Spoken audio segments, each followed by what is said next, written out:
Hi guys, today's video is, quotes, "They want to wipe Israel and the Jews off the map," end quotes. Have Ben Shapiro and the Zionists got Hamas, their affiliated terrorist groups and their supporters in the pro-Palestine movements wrong? On 7th of October 2023 at around 6:40 a.m. in Israel, thousands of members of the Hamas terror organization and its affiliated Palestinian nationalist and Islamic jihadi terrorists breached the Israeli security barrier that lies between the Gaza Strip and Israel's southern border. They arrived without warning by paragliding through the air, by motorcycle, pickup truck and by foot on land, while armed and under cover of barrages of rockets that were being launched from a base in Gaza. Those who arrived by land bombed and bulldozed parts of the security fence to gain entry into Israel. The terrorists swarmed 22 towns, villages and kibbutzim across southern Israel and perpetrated a massacre of 1,200 Israelis and foreign nationals who were visiting or working in the Jewish state, including Thai, American, Mexican, and German citizens, and abducted 244 people as hostages and transported them across the Israeli border into the Palestinian territory of Gaza. First, the terrorists attacked an all-night supernova festival near Kibbutz Re'im in the Negev desert, in southern Israel, 3 kilometers from the Gaza border. Here, thousands of young people were celebrating on Simchat Torah, a joyous occasion in the Jewish calendar that celebrates the annual completion and starting anew of the Torah reading cycle. The festival goers were ambushed at sunrise by armed terrorists on motorbikes shooting at them indiscriminately. Rocket trails were visible in the sky. As the festival goers tried to evacuate the site, hid and played dead amongst their friends and loved ones who had just been shot and murdered, the terrorists threw hand grenades at them, shot at them and searched room to room for more victims. For the survivors that made it to their cars, Hamas terrorists swarmed them on motorbikes, firing at them close up and at point-blank range, leaving bodies strewn across the site, murdered and badly wounded, while their cars were burned, mangled and riddled with bullet holes, preventing most from escaping. Around 260 people were killed by Hamas at the Supernova Festival, making it one of Israel's worst civilian casualties. Be'eri, an agricultural kibbutz close to Gaza, is where a further 100 Israelis and foreign nationals were massacred. Entire families were slaughtered, some had been decapitated. There was a room full with children where each one had been killed. In the coastal city of Ashkelon, 13 kilometers north of Gaza, residents were awoken by the sound of air raid sirens and rocket attacks raining down on the city, having been launched by Hamas terrorists in the Gaza Strip, causing cars and buildings to catch fire and destroying homes.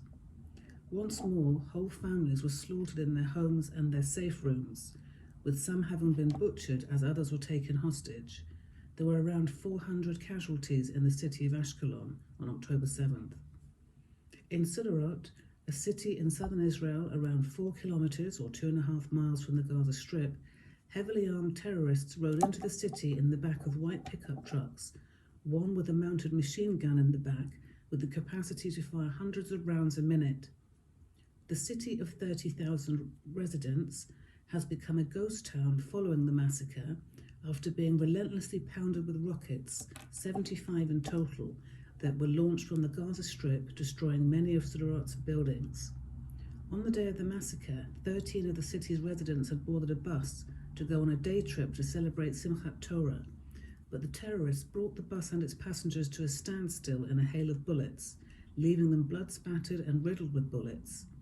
The bus and its passengers never left the city.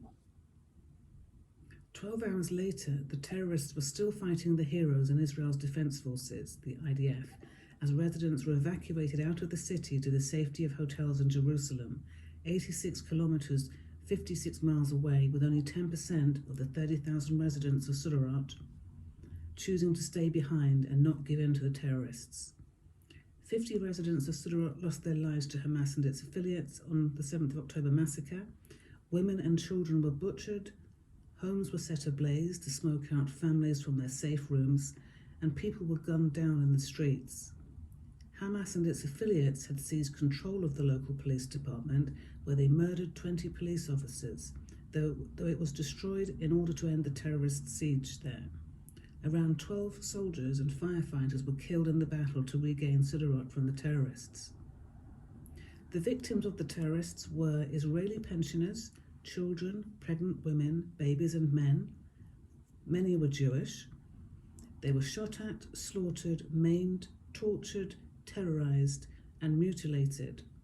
The terrorists hacked off their victims' limbs and organs, including the breasts and stomachs of pregnant women, and they burned babies alive in front of their mothers, tortured and killed parents in front of their children, and children in front of their parents, and at least 10 hostages who were released during a pause in Israel's military response to the massacre.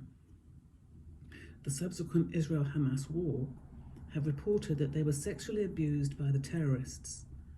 138 hostages remain in captivity in the hands of Hamas across the border in Gaza at the time of making this video. When the Prime Minister of the State of Israel, Benjamin Netanyahu, and the Israeli Defense Forces responded with a military defense campaign against Hamas terrorists, they discovered that the massacre was planned, prepared for, and coordinated under cover of civilian buildings in Gaza, including hospitals, schools, and mosques, and a secret 300-mile network of tunnels that was constructed by Hamas to allow the transportation, storage, and operation of weapons, including rockets and missiles, to attack Israeli towns with, and to avoid detection by Israel's security systems. An elevator was discovered in one such tunnel that was destroyed by Israel's paratrooper brigade combat team.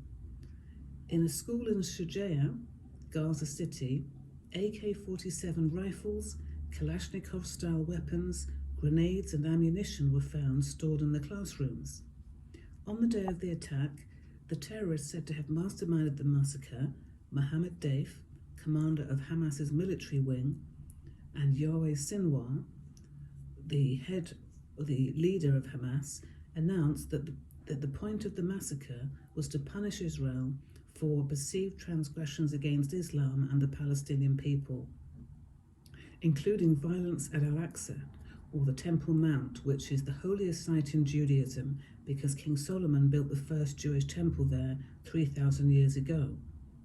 And a second Jewish temple was built there to replace the first, but was destroyed by the Roman Empire in the year 70, more than 1900 years ago.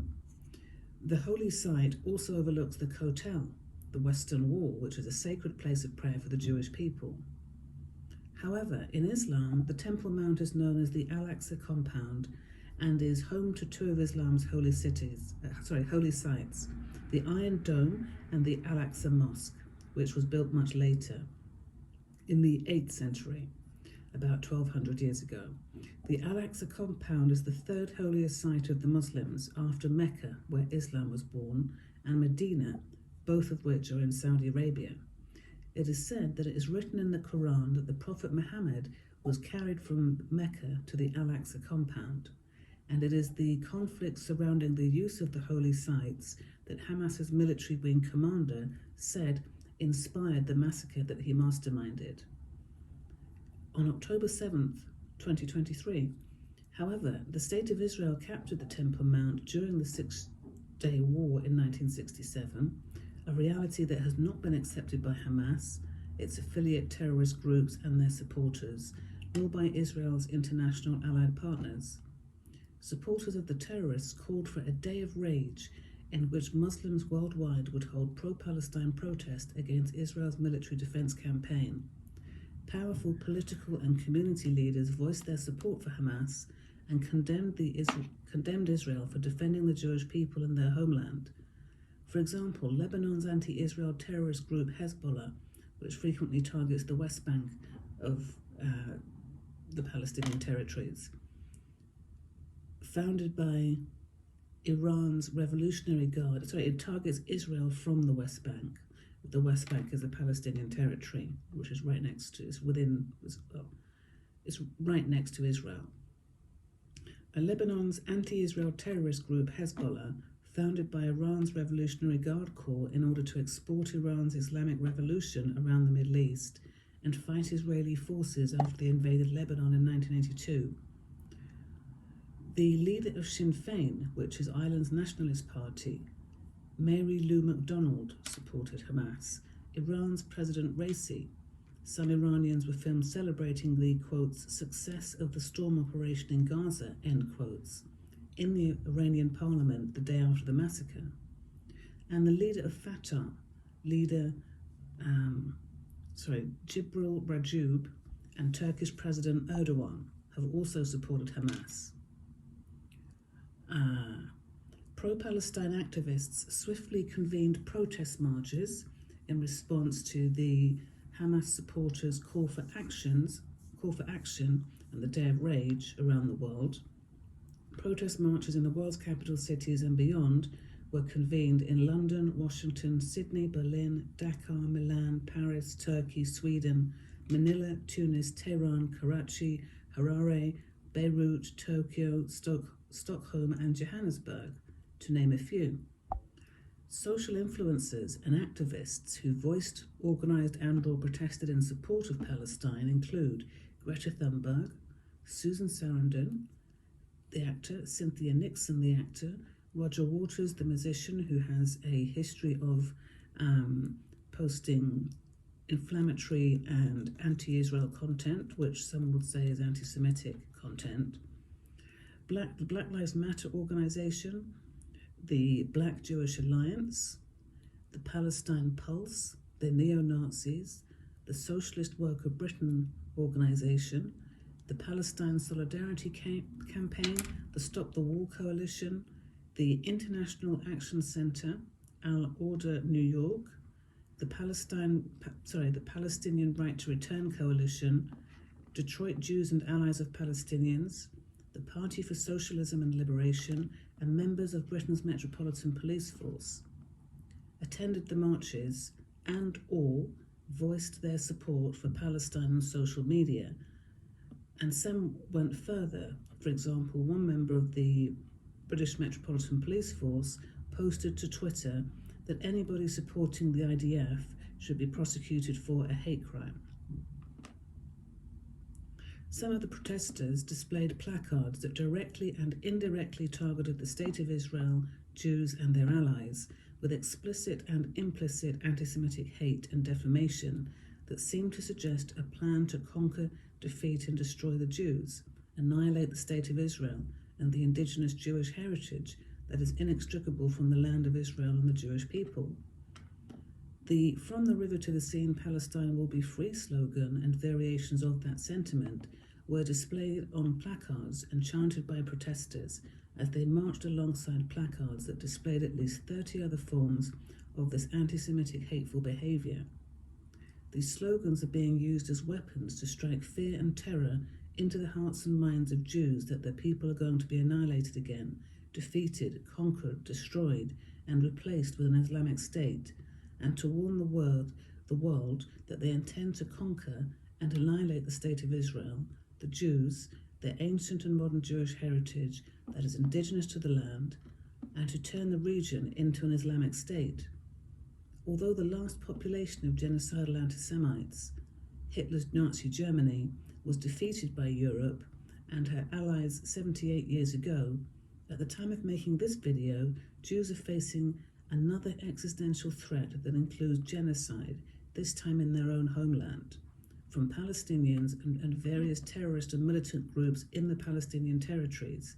For example, Hamas, which aligns itself with Iran, who provides it with arms, munitions and cash to fight their common foe, Israel. The armed wing of Hamas, the Is al-Din al-Qassam brigades, which also carried out the massacre alongside Hamas and other terrorist factions, is another terrorist organization affiliated with Hamas that spoke out and attempted to justify the massacre on the grounds of the perceived transgressions made by Israel against, quotes, Palestine. The From the River to the Sea part of the slogan that we see often in the pro-Palestine movements refers to all the land located between the Jordan River and the Mediterranean Sea, which means that the national homeland of the Jewish people, the State of Israel and the two Palestinian territories, the West Bank and the Gaza Strip. Hamas terrorists had used that slogan prior to the October 7th massacre, but the land was actually given to the Jews by the United Nations and the British Mandate for Palestine, so that the Jews could have a safe home where they can thrive and prosper and be protected by the Allies, these being the major democratic countries such as the USA, Britain and the European Union, and so that they could defend themselves successfully in the event of another Hitler and Nazi movement surfacing and trying to annihilate the Jews again. But right now it seems that those who use the slogan, quote, "from the river to the sea, Palestine will be free," unquote, are the equivalent of a new Hitler and the Nazi Party of the 21st century. Hamas would be the head, so he would be Hitler. His organization and the jihadis would be the Nazi Party, well, the modern version of the Nazi Party, and the pro-Palestine movements, or certainly members within those movements, would be the faithful party members that were the Nazis. Isn't it a bit greedy of the Palestinians to want the land of the State of Israel as well as their own two territories? It's as though they want all the land that United Nations partitioned and not just the Gaza Strip and the West Bank. Isn't it anti-Semitic to want to destroy the homeland of the Jews only when it was the Brits who gave the Jews the land? And it's the USA that funds Israel's military defense each year. So why do Hamas and their supporters just want the land that belongs to the Jews? This is just a theory in my opinion.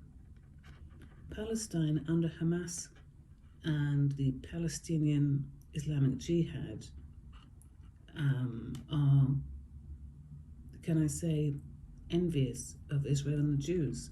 They have sat back and watched Israel, the State of Israel, and the Jewish people living there prosper and develop their country to be an ally of major, powerful democratic countries across the world. And the State of Israel has only gone from strength to strength since it was founded, whereas the Palestinians, given the same opportunities at the same time as the Israeli Jews were given theirs, and have not managed to do anything like what the Jews have achieved.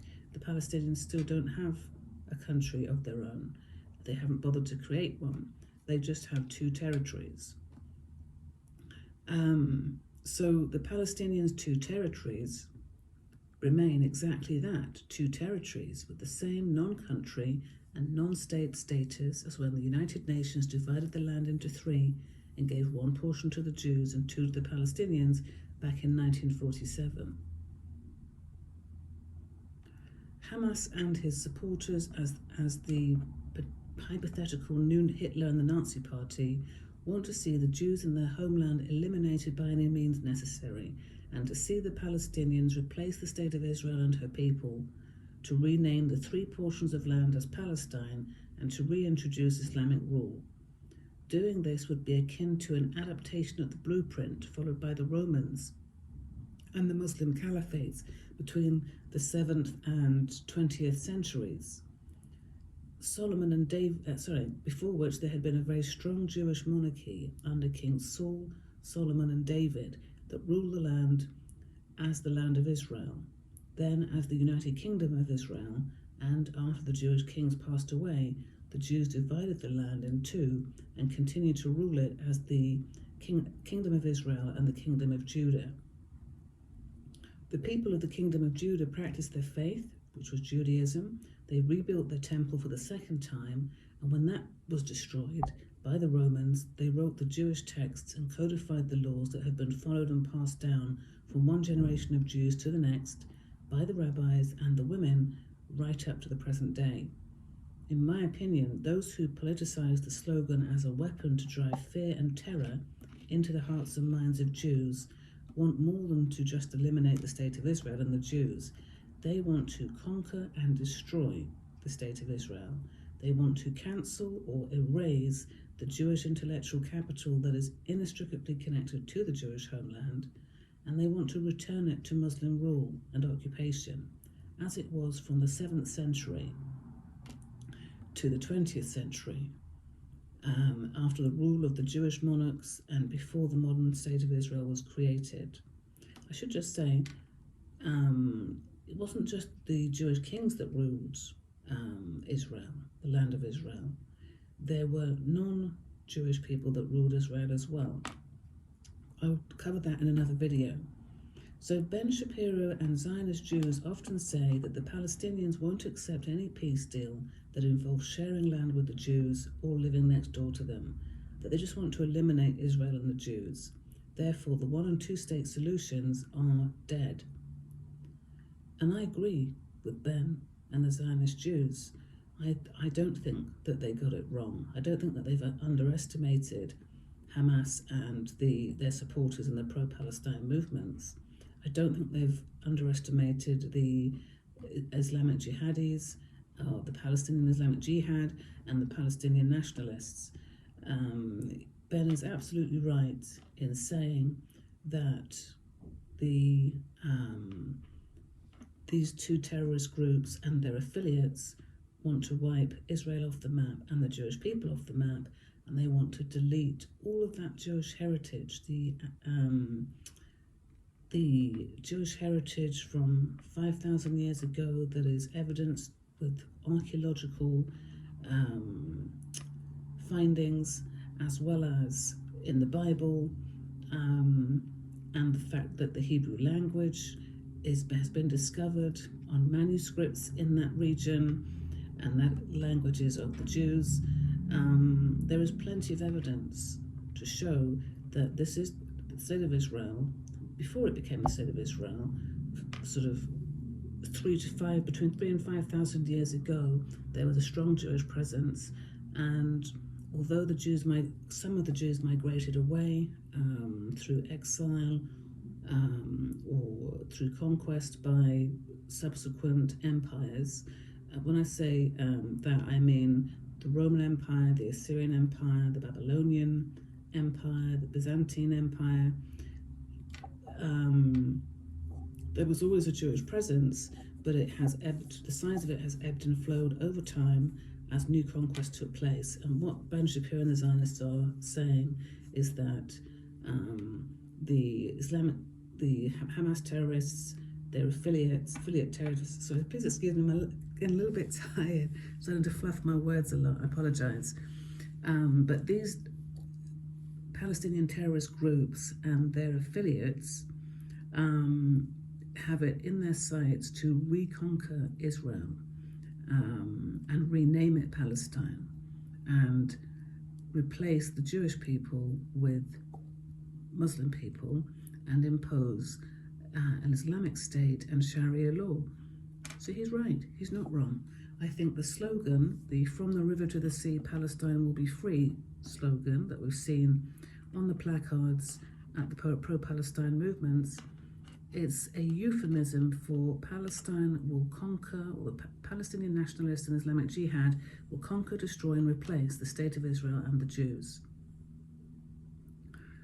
That's all for today's video. Thank you for listening, and I hope to see you in the next one. Thank you.